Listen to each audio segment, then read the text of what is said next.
আপনি কি সেলাই কাজে নতুন বা দর্জি কাজে নতুন, ব্লাউজ কাটিং শিখতে চান, সাহস পাচ্ছেন না? তাহলে আজকে আপনাদের একটা পুরাতন ব্লাউজ থেকে মাপ নিয়ে কিভাবে নতুন ব্লাউজ তৈরি করবেন সেটাই দেখাবো। তো আপনাদের একটা কাজ করতে হবে, সেটা হলো ভিডিওটা প্রথম থেকে শেষ পর্যন্ত দেখতে হবে। তো প্রথমেই আমরা পুরাতন ব্লাউজ থেকে মাপগুলো নিয়ে নিব। প্রথমেই যেটা লাগবে সেটা হচ্ছে আমাদের লম্বা, অর্থাৎ লেন্থ। তো লম্বা আমার এখানে এসছে 13 ইঞ্চি। এরপরে যেটা লাগবে সেটা হচ্ছে পুট বা শোল্ডার। তো সেটা আমি যদি ব্লাউজ থেকে নিয়ে করি তাহলে আমাদের শোল্ডারটা সঠিকভাবে আসবে না। তার জন্য আমাদের বডি কত আছে, অর্থাৎ চেস্ট কত আছে, সেটা মেপে নিব এবং তারপরে সেটা যদি সঠিক হয় তাহলে তার উপর ভিত্তি করে আমরা শোল্ডারটা বের করতে পারবো। তো চলুন দেখে নিই। তারপরে মেপে নিলাম মিডিল পয়েন্ট এবং এরপরে যেটা লাগবে সেটা হচ্ছে কোমর। তো আমার এখানে চেস্ট এসছে 35 ইঞ্চি এবং কোমর এসছে 32 ইঞ্চি। তো আমি এরকম একটা কাগজ নিয়ে এইভাবে ভাঁজ করে নিলাম। এবার আমি সঠিকভাবে মাপঝোঁকগুলো দেব। তো চলুন প্রথমেই নিয়ে নিব আমি লম্বা। ওপরের দিকে সেলাই মার্জিন আমি হাফ ইঞ্চি ছেড়ে দিলাম, তারপরে নিয়ে নিলাম লম্বা ছিল আমার 13 ইঞ্চি। তো 13 ইঞ্চিতে একটা মার্ক করে আবার নিচের দিকে হাফ ইঞ্চি আমি সেলাই মার্জিন নিয়ে নিলাম। এরপরে আমি শোল্ডারটা আমি নিলাম, প্রথমে নিলাম 2.5 ইঞ্চি, তারপরে নিলাম 3 ইঞ্চির একটু বেশি, অর্থাৎ টোটাল 6 ইঞ্চিতে একটু কম, 2 সুত কম, 6 ইঞ্চিকে 2 সুত কম। তারপরে আর্মহোল নামালাম 6 ইঞ্চিতে।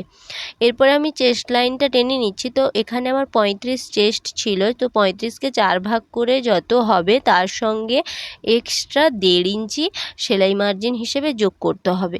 তো সেই মাপটা আমি দিয়ে দিব এবং আলাদাভাবে 1.5 ইঞ্চি আমি সেটাও দাগ করে রাখবো। এবার আর্মহোল শেপ দেব, ওপরের দিকে 1.5 ইঞ্চি দাগ টেনে একটা সুন্দরভাবে রাউন্ড শেপ দিয়ে দিতে হবে। এরপরে আমি কোমরের মাপ নেব এবং মিডিল পয়েন্টের মাপ নেব। তো এরপরে আমি এখানে আবারও ভালো করে একবার মেপে নিলাম কতটা হচ্ছে।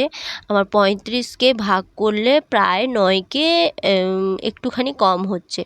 তো এখানে আমি দাগ দিয়ে এবার কোমর আছে আমার 32, তো 8 হয়, 4 দিয়ে ভাগ করলে 8 4 32, 8 নিলাম, তার সঙ্গে 1 ইঞ্চি বেশি নিব ডাটের জন্য। ব্যাকপার্টে ব্লাউজে ডাট থাকে, সেই ডাটের জন্য 1 ইঞ্চি নিয়ে টোটাল 9 এবং তার সঙ্গে 1.5 ইঞ্চি বাড়তি কাপড় নিয়ে দাগ করে নিলাম।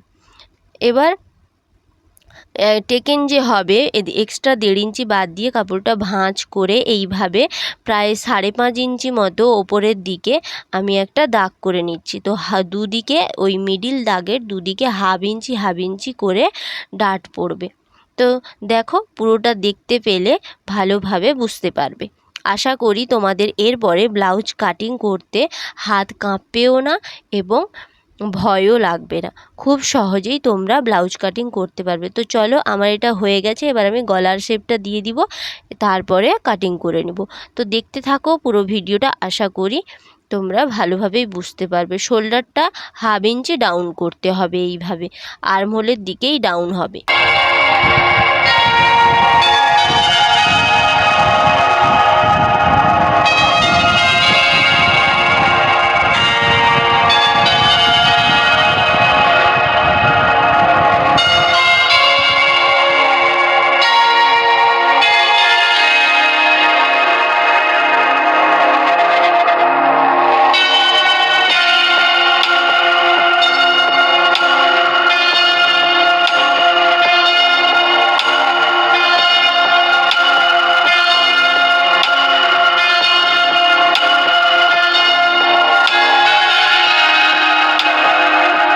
এরপরে ব্যাক পার্ট বসিয়ে আমি ফ্রন্ট পার্টটা কেটে নিলাম।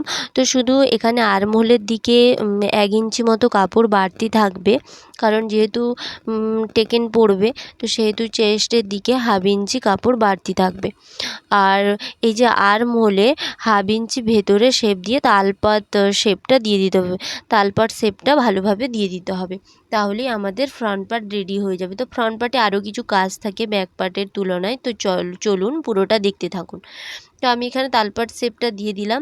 এবার যেটা কাজ সেটা হচ্ছে আমরা মিডিল পয়েন্টে নামাবো। তো আমার এখানে মিডিল পয়েন্ট ছিল 9 ইঞ্চি। তো সেলাই মার্জিন যোগ করি, যদি হাফ ইঞ্চি যোগ করি তাহলে 9.5। তো 9.5তে আমি একটা পয়েন্ট দিয়ে নিব। তো আমি এখানে তোমাদের সেন্টিমিটারেই মাপগুলো দেখালাম, কারণ আমার কাছে এত বড় কাগজ নেই, তাই আমি ছোট করেই দেখাচ্ছি। তো 9.5 একটা পয়েন্ট করে নিলাম। এবার এদিকে একটা মাপ করেই বসাতে হয়।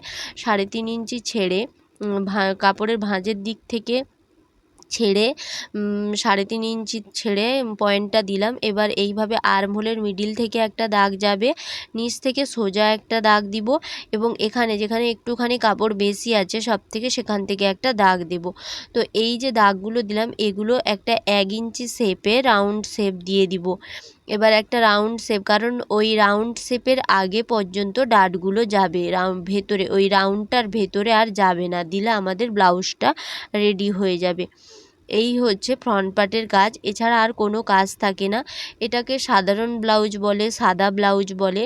এটা আগেকার দিনে মা ঠাকুমারা মানে আমাদের যে ঠাকমা দিদা ওরা ছিল, ওনারা ব্যবহার করতেন।